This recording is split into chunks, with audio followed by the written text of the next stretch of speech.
నమస్తే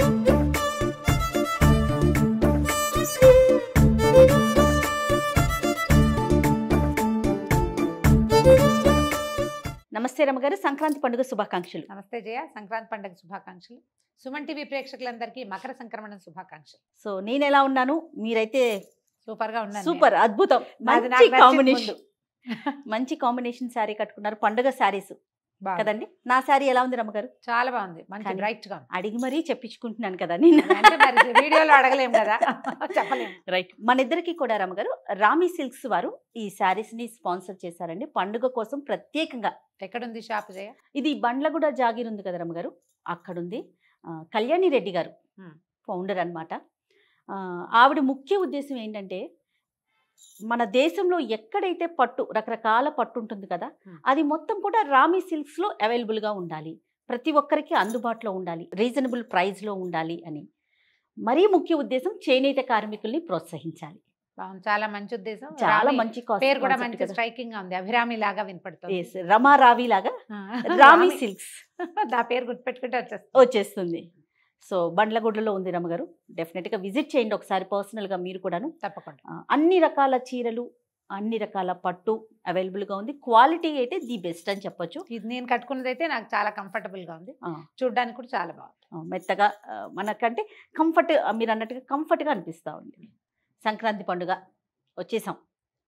భోగి గురించి మనం ఆల్రెడీ ఒక వీడియోలో మాట్లాడుకున్నాం రమగారు. మరి సంక్రాంతి పండుగ యొక్క విశిష్టత ఈరోజు ఏంటి, ఎలాంటి విధి విధానాలు అవలంబించాలి, ఎలాంటి దేవతార్చన చేయాలి, పూజలు పునస్కారాలు ఏం చేయాలి, ఏం వండుకు తినాలి, ఎలా అంటే గాలిపటాలను ఎగరేసుకోవాలి, ఇవన్నీ కూడా మనకి సంక్రాంతే కదా రమగారు.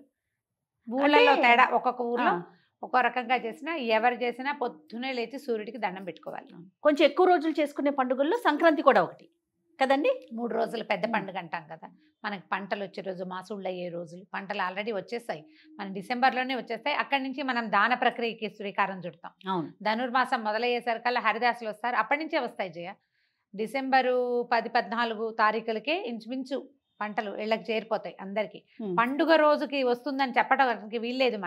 అప్పటి నుంచి మొదలుపెట్టి మీరు ధాన్యం కాటా వేసుకోవటం, ఎవరికైనా అమ్మటం, ఏదైనా. ఇదివరకైతే ఏం చేసేవాళ్ళు, ఇచ్చిపుచ్చుకునేది ఉండేది కదా, ఏమంటారు మన దాన్ని, బార్టర్ సిస్టమ్. నేను నీకు ధాన్యం కొలుస్తాను, నువ్వు నాకు అది ఇవ్వు, ఇలాంటి వస్తు మార్పిడి.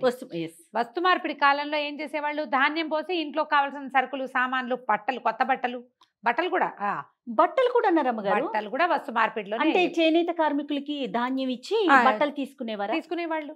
సో కొత్త బట్టలు కొనుక్కోవాలి, అప్పుడు వస్తు మార్పిడిలో కొనుక్కునేవాళ్ళు. ఇప్పుడు అప్పటి నుంచి మొదలవుతుంది కదా. ఇంకా ఇప్పుడు ఈ రోజు ప్రత్యేకత ఏంటి, మనకి సూర్యుడు ఉత్తర వైపుకి నడవడం మొదలు పెడతాడు, మకరంలోకి సంక్రమణం అవుతాడు. సంక్రమణాలు ప్రతి నెలా జరుగుతాయి.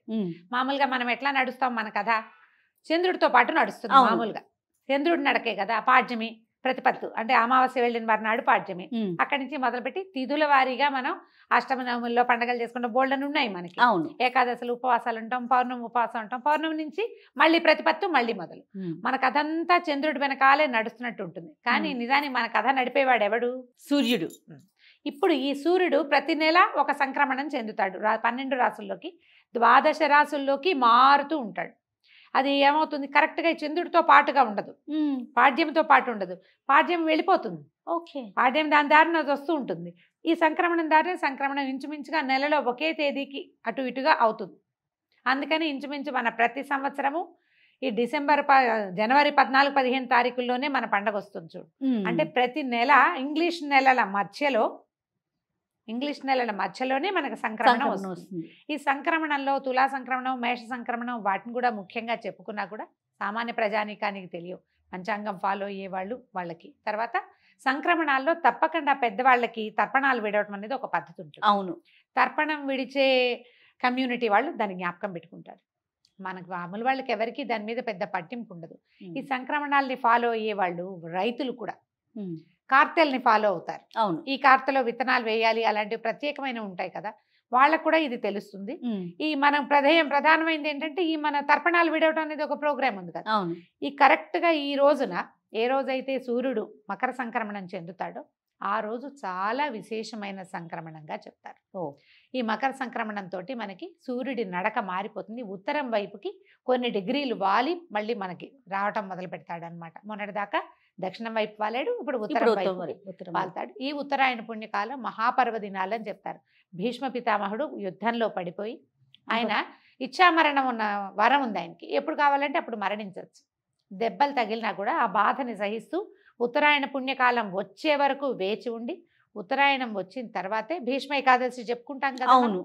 అప్పుడు దశమి నాడో నవమి నాడో ఆ చివరి రోజుల ఏకాదశికి కొద్దిగా ముందు ప్రాణాలు విడిచారండి.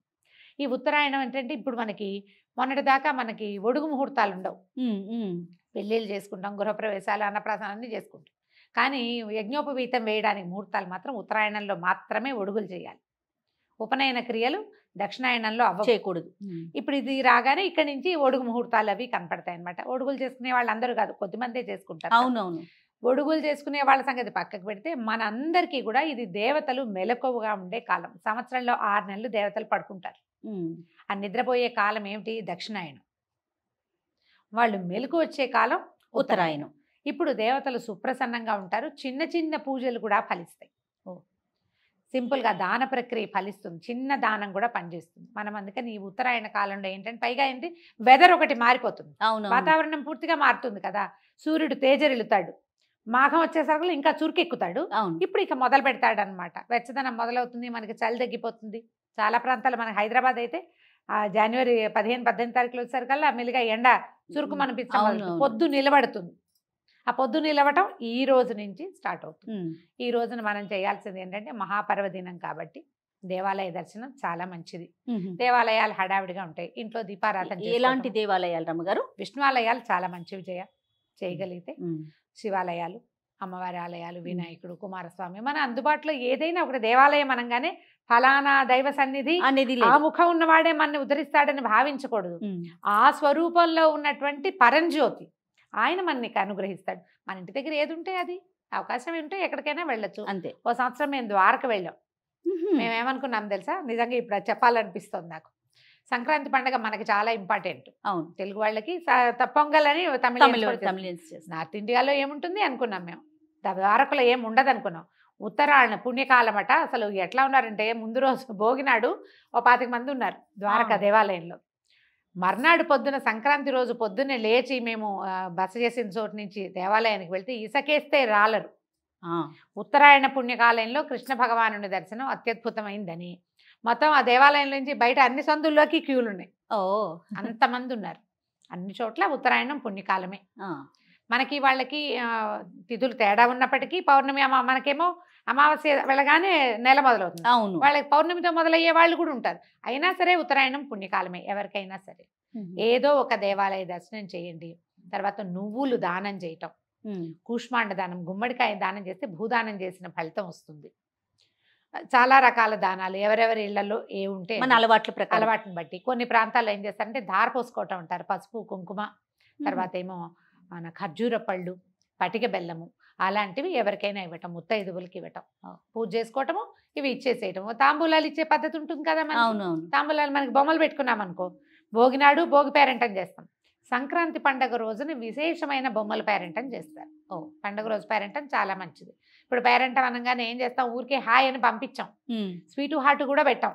స్వీట్ హార్ట్లు పెట్టేది కాదు, బొట్టు పసుపు ఇస్తాం. ఓకే, వాళ్ళకి తాంబూలం ఇవ్వటం. ఈ తాంబూలంలో ముఖ్యంగా పసుపు, కుంకుమ, తర్వాత చిమ్మిరి, నువ్వుల లడ్డులు, మన జీడీలు చేస్తారు చూడు, నువ్వుల చిక్కి.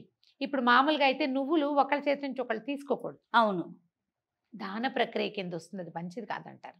కానీ తీపి పదార్థంగా దాన్ని టర్న్ చేసి మనం లడ్డూలో లేకపోతే ఏదైనా ఉండలో అలా చేసిస్తే వాటిని పంచిపెట్టుకోవచ్చు. ఎవరికైనా నువ్వులే దానం చేయగలిగి అవకాశం ఉంటే మంచిది. ఓకే, లేకపోయినా మనం ఇట్లా పేరెంటాల్లో ముత్తైదువులకి అలా పంచిపెట్టినా కూడా విశేషమైన ఫలితం లభిస్తుంది. నోరు తీపి చేసుకోవటం, ఈ నువ్వులు తర్వాత అందులో వేసేటువంటి బెల్లము, వీటన్నిట్లలో ఏంటంటే మనకి శరీరంలో ఉష్ణాన్ని పెంచే శక్తి ఉంటుంది వాటికి. నువ్వులు హీట్ కదా మనం చెప్పుకుంటాం. ఇప్పుడు తినాలి ఈ కాలంలో. చలి నుంచి బయటకు వచ్చేస్తాము, ఒంట్లో జీవశక్తి పెరుగుతుంది. తర్వాత కాలానికి మనం శరీరాన్ని తయారుగా ఉంచుకోవటం, అంతే కదా రమ్మగారు? అంతే, శరీరాన్ని తయారుగా ఉంచుకోవటము.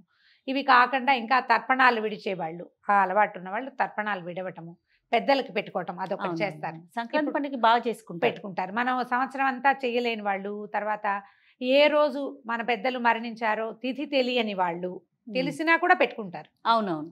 తిథులు తెలీదు, డేట్లే తెలుసు, వాళ్ళు కూడా మహాలయ పక్షాల్లో చేయలేకపోయిన వాళ్ళు ఈ రోజున పెద్దవాళ్ళకి పెట్టుకోవటం. ఈ సంక్రమణ కాలంలో ఏంటంటే పితృదేవతల ఆరాధనకి మంచిది, దైవారాధన మంచిది, సూర్యారాధన మంచిది. ఏమీ చేయము, చుట్టుపక్కల వాళ్ళందరితో స్నేహంగా ఉంటాం, అది కూడా మంచిది. అది మంచిదే. స్నేహాన్ని పెంచుకోవటం, దానికి సోషలైజ్ అవ్వడానికి కూడా ఇది ఒక మంచి అవకాశము. ఎవరెవరి ఇళ్లలో ఎలాంటి పద్ధతులు ఉంటే అలాంటివి, ఇళ్ళ వాకిళ్లలో తోరణాలు కట్టుకోవటము, పిల్లలు కొత్త బట్టలు ధరింపజేయటం, ఎవరికైనా వస్త్రదానం చేయటం, కంబళ్ళు లాంటివి దానం ఇవ్వటం. పాత బట్ట మాత్రం ఇవ్వకుండా కొత్త బట్టలు కొత్తది ఇస్తే మంచిది. ఇది పండుగ రోజు కాబట్టి కొత్తది ఇస్తే మనకి పుడుతుంది, ఇచ్చింది పుడుతుందని చెప్తారు శాస్త్రం. అది మనం ఎంత ఇస్తామో అంత వస్తుంది మనకి, ఇచ్చేయాలి, ఇవ్వడం. ఇక రకరకాలు ఎవరెవరి ఊళ్ళలో, కొందరు ఊళ్ళలో ఏమో ఇవి చేస్తారు, మన కైట్స్ ఎగరేసుకోవడం, గాలిపటాలు ఎగరేస్తారు, స్నేహితుల్ని కలుస్తారు. కొత్త అల్లులకి మంచి పండుగ, పెద్ద పండుగ కాబట్టి కొన్ని ప్రాంతాల్లో ఈ కోడి పందాలు అవి వ్యవహారాలు చాలా నడుస్తాయి కదా. కోడి పందాలు నడుస్తాయి, ఎడ్ల పందాలు వేస్తారు, గొర్రె పొట్టేళ్లతోటి పందాలు వేసుకుంటారు. ఈ రోజున సెలవులు ఇస్తారు అందరి ఇళ్లలో, అందరి పని వాళ్ళకి సెలవులే, లేబర్ హాలిడే అంటారు. మా వైపు కూడా సంక్రాంతి రోజున సెలవు ఇచ్చేసేవాళ్ళం. ఓకే. కనుమ నాడు పూర్తి సెలవు, సంక్రాంతి నాడు హాఫ్ డే సెలవు. సాయంత్రం అయ్యేసరికి అందరూ ఏవో కొన్ని పనులు చేసి ఎవరో ఒక బుడ్డాన్ని గేదెల దగ్గర, ఆవుల దగ్గర అటపెట్టి పెద్దవాళ్ళంతా వెళ్ళిపోయేవాళ్ళు. ఏదైనా పిండి వంటలు చేసుకోవటము, పిండి వంటలు మామూలుగా మనం భోగినాడు చేసుకుంటాము. అరిసెలు ప్రత్యేకంగా చేస్తారు, సూర్యుడికి ప్రతీకగా కనపడతాయి. అందులో ఉండే బియ్య పిండి, ఆ బెల్లము, దాంట్లో వేసి నెయ్యి, నూనె, ఇవన్నీ కూడా మనకి సూర్యారాధనకి ఉపకరించే వస్తువులు అనమాట. బియ్యంతో చేసుకుంటాం కదా, ఈ కొత్త వస్తువులతో తయారు చేసుకోవటం, స్వీట్లు తయారు చేయటం, వాటన్నిటిని పంచుకోవటము, ఇవన్నీ కూడా ఏంటంటే మన సోషలైజ్ అవ్వడానికి ఉపయోగపడే విషయాలు. తర్వాత ఇక ఆరాధన, అందులో మనం అరిసెలు చేసి ఏ దేవుడికి నివేదన పెట్టాం గుర్తు చేసుకోండి, మనమే పొట్ట పూజ చేసుకుంటాం. మన ఇంటికి ఎవరైనా బంధువులు వస్తే వాళ్ళకి పెడతాము, ఎక్కడికైనా పంపిస్తాము, అవునవును, ఎవరికైనా ఇస్తాము, విశేషంగా చేస్తాం కదా. పండుగని హాయిగా ఆనందంగా జరుపుకోండి. అయితే ఈ ప్రత్యేకమైన రోజుల్లో కొట్లాడుకోవద్దు, పోట్లాడుకోవద్దు, వాదనలకి దిక్కండి. అల్లుళ్ళు అత్తవారింటికి వెళ్తే అది ఇవ్వలేదు ఇది ఇవ్వలేదని పోట్లాడకండి. పోట్లాడితే రేపొద్దున మీకు అమ్మాయిలు పుడితే మీ అల్లుళ్ళు కూడా మీతో పోట్లాడతారు, అంతే కదా, అంతే జరిగేది. కాబట్టి కొట్లాటలు, గొడవలు, తగాదాలు, వాద ప్రతివాదాలకి దిక్కండి. సాధ్యమైనంత ప్రశాంతంగా ఈ రోజున ఏం చెప్పబడిందో, పుస్తకాల్లో చెప్పబడింది ఒకటి, మనలాగా చెప్పేవాళ్ళు, మనకంటే పెద్ద పెద్ద వాళ్ళు చెప్పేది. ఇవన్నీ కాకుండా వీటితో పాటుగా, వీటిలో కొన్ని నచ్చితే ఇవి తీసుకోవటం, మన ఇళ్లల్లో, మన ఊళ్ళల్లో, మన ప్రాంతంలో ఏం చేస్తారో ఆ రకమైన ఆరాధనా క్రమాన్ని, పండగ జరుపుకునే విధానాన్ని పాటించండి. మూలాలని వదిలిపెట్టకండి. మీ పద్ధతులు ఏవో కొత్త పద్ధతులు నేర్చుకుని అవే మా మంచివని, ఇది చెడ్డవని పొరపాటును కూడా అనుకోవద్దు. మన తాత మామ ముందు వాళ్ళు ఏం చేశారో అది మనం తప్పకుండా చేయాలి. మన మూలాన్ని మనం గౌరవించి ఆ విధానాలను కూడా పాటిస్తూ, అవే కదా మనం భావితరాలకి ఇచ్చేది. అంతే కదా, మన సంస్కృతిని మనం ఎట్లా ఇస్తాం, ఎవరిదో దాన్ని మనం యాడ్ చేసుకోకూడదు. యాడ్ చేసుకోవచ్చు కానీ యాప్ట్ చేసుకోకూడదు, అవి తీసేసుకుని ఇవి వదిలిపెట్టకూడదు.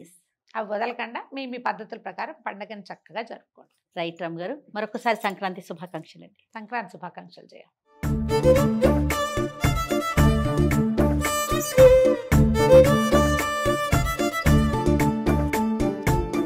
Thank you.